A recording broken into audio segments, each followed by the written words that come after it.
장관님, 의견을 나눴습니까? 적법성 여부에 대해서? 아마 실무 차원에서 이야기했었는데 제가 조금 요 내용에 대해서는 잘 파악하고 있지 못합니다. 전혀 모르세요?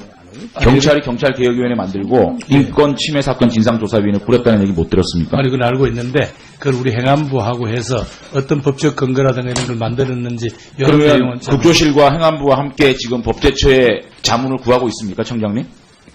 예, 자문을 구해놓은 상황입니다. 예, 행자부하고 국조실에 자문을 구해놨고요.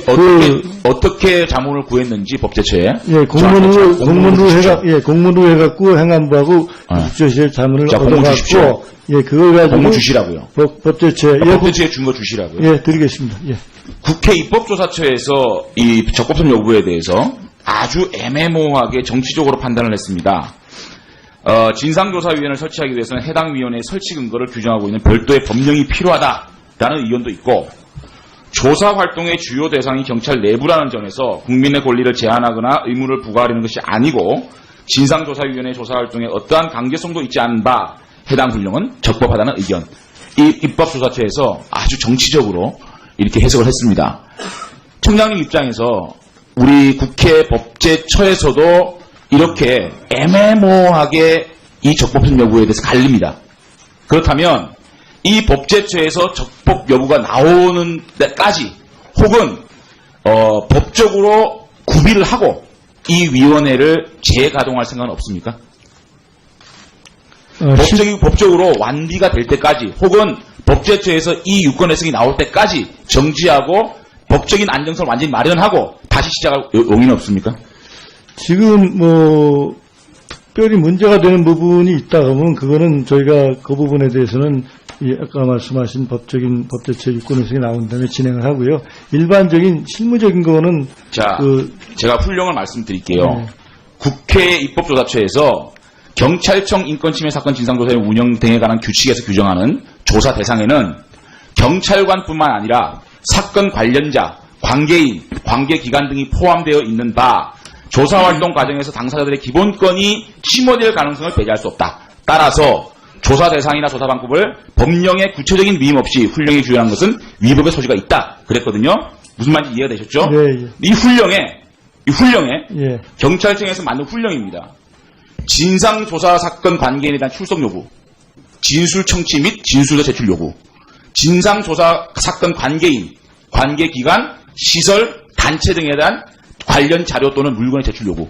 자, 그러면 내부 경찰관 외에 일반인에 대한 출석 요구, 진술 청취, 진술서 제출 요구 할 수 있는 훈령에 나와 있습니다. 진상조사위원회에서 직접 할 수는 아니, 없다고 그러니까 봅니다. 이게 민간 조사원하고 예. 경찰 조사원을 한다는 거 아닙니까? 이 예. 훈령에 근거해서. 예. 그러면 일반 국민들의 인권을 침해하지 않습니까?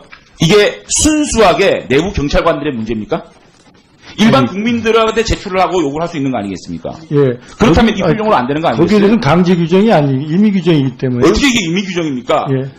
이게 전부 다 강제 규정하고 있습니다. 강제 강제 규정. 그거를 경찰청장님을 통해서 강제하고 있어요. 이게 이제 행정절차법에 의해서 우리가 행정조사 절차법에 의해서 한다고 그러는데요. 행정조사 절차법 자체가 강제적인. 자, 이렇게 국회의원과 경찰청장 간에 법적인 적법성 문제에 대해서 논란이 있습니다. 아니, 이 논란이 있는 것을 법적인 절차를 완비하고 다시 시작하라는 국회의원의 요구에 대해서 그렇게 거부하실 이유가 아니, 문제가 거부하는 게 생각한 아니고요. 것이고. 지금 조사가 시작된 게 없습니다. 아니, 그러니까 예, 조사가 시작된 게 그러고 없고요.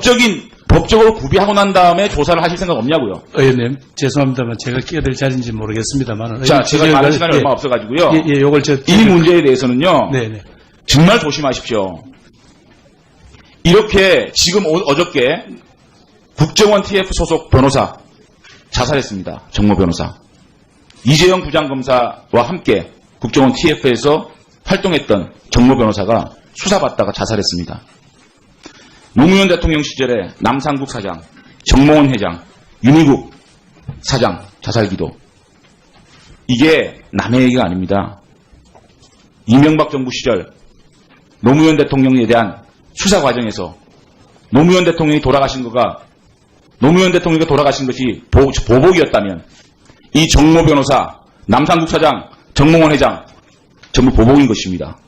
이 끝난 사건에 대해서 다시 옷 벗은 경찰관들이나 민간인들이 수사 대상으로 몰리고 이분들이 다시 소환되고 자료 제출하고 이분들이 다시 조사를 받는다면 이런 일들이 경찰의 남의 얘기입니까? 이렇게 보복적인 행위를 하다가는요. 제가 잠깐 저는요 말씀을 드리겠습니다. 이런 것들을 지금 구성원들 잘 생각하십시오. 이거 법적인 안정성, 적법성을 만들어 놓지 않고 이거 하면요. 만들고 여러분들이 다칩니다. 만들고 나중에 여러분들이 다쳐요. 의원님 잠깐만요. 말씀하신 대로 그걸 만비하고 할 제가 거고요. 이 훈령을 보고 진상조사 관계인 대항 출석 요구, 진술 청취, 진술 제출, 실질적인 수사입니다. 이런 훈령을 지금 하겠다고 위원회를 일방적으로 띄우지 않았습니까? 띄우고도 그 다음에 위원들 제가 말씀드렸죠. 전부 편향된 인사고 실질적으로 시위 현장에서 사회를 하고 시위를 주동한 사람들한테 이 진상조사위를 맡겼습니다. 민간위원 중에 편향되지 않은 사람 한 명도 없습니다. 예? 민간위원 중에 편향되지 않은 사람이 한 명도 없다고요. 그런데 그분들은 지난 정부나 지난 정부에서도 어떤 정부 제가 그 김달청 국정감사 때 했습니다. 그렇게 한 분 한 분에 대해서 어떤 이력이 있다는 걸 말씀드렸지 않습니까? 그런데요. 이렇게 편향된 분들, 시위를 주동하신 분들이 진상조사위를 만들어서 전직 경찰관, 현직 경찰관들은 소환해서 조사하고 피의자 만들고 또 경찰에 고발하고 이래가지고 이분들을 다시 범죄자로 만드는 행위. 저는요 이것이야말로 정치 보복이고 경찰 여러분들 가슴에 칼을 꽂는 일이라고 생각합니다. 이건 의원님 말씀에 저도 공감하고요. 기본적으로 진상조사위원회는 처벌을 목적으로 하는 게 아닌 겁니다. 전제 자체가 이걸 통해서 고발을 하게 돼 있습니다. 얘기하겠습니다. 정말 해볼까요? 이게 이런 조사를 통해서 검찰이나 경찰에 고발이 안 일어날 것 같습니까? 불법이 명확한 거는 고발이 일어난다고 생각을 합니다.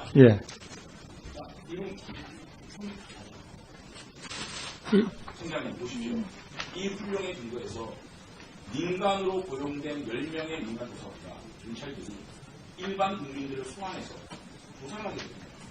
이게 어떻게 훈령으로 가능한 일입니까? 그러니까 의원님께서 염려하시는 그런 것을 겸비하고 조사를 하겠다는 말씀을 아까 드렸고요. 그거 외에 그런 조사 관련 없는 그럼 조사 행위에 들어갈 때는 법률에 기반하겠습니까? 법률에 기반하는 게 아니라 법제처의 해석을 받아본 다음에 하겠습니다. 그러면 이러한 지금 진상 조사 관계에 있어서 조사 관계는 법제처의 법리 해석과 그다음에 그 해석에 따른 법률을 제정하고 조사를 시작하겠습니까?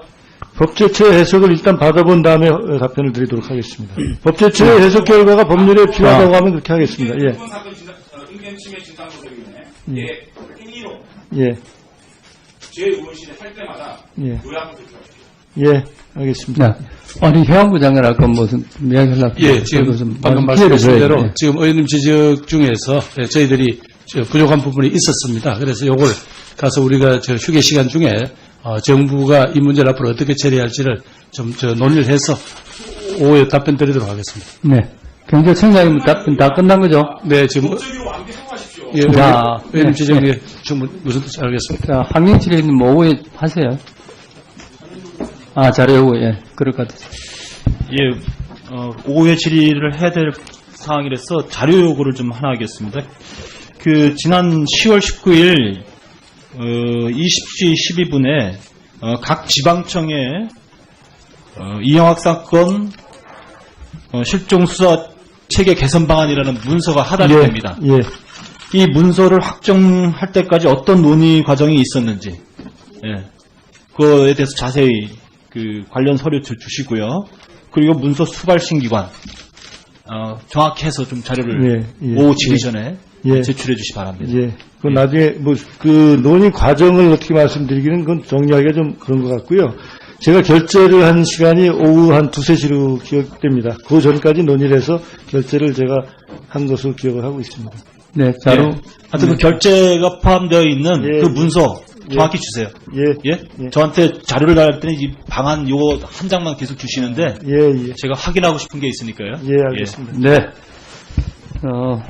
수고하셨습니다. 이것으로 오전 감사를 마치고 잠시 감사를 중지하였다가 오후 14시에 감사를 계속하도록 하겠습니다. 감사 중지를 선포합니다.